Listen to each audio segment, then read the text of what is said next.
দেখো তো, এরকম একটা টেস্টি বাটার গার্লিক নান যদি খুব সহজেই তোমরা বাড়িতে বানাতে পারো তাহলে কেমন হবে। আজকে এই বাটার গার্লিক নানের রেসিপিটাই তোমাদের সাথে শেয়ার করব। চলো তাহলে শুরু করা যাক।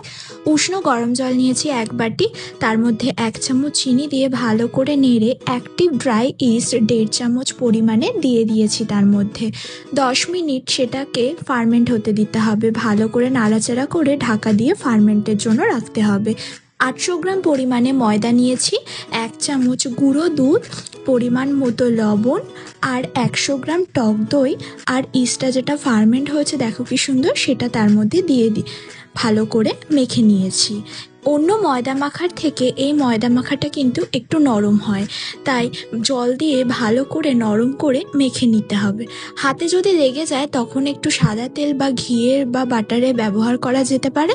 ভালো করে মেখে এইরকম মাখতে মাখতে নরম হয়ে যাবে। সেটাকে এইরকম পিটিয়ে পিটিয়ে ভালো করে মেখেছি। 10 মিনিট সেটাকে মাখার পরে এইরকম 2 থেকে 3 ঘন্টার জন্য রেস্টে রাখতে হবে, তাহলে খুব ভালোভাবে ফার্মেন্ট হয়ে যাবে। একটা ডো কেটে নিতে হবে এরকমভাবে।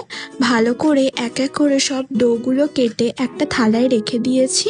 তার মধ্যে একটু ময়দা ছড়িয়ে দিয়েছি যাতে একটার সাথে একটা গায়ে লেগে না যায়।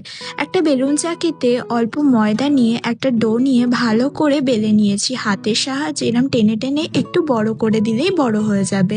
সাদা তিল, পরিমাণ মতো ধনেপাতা দিয়ে এরম হাত দিয়ে চেপে দিতে হবে।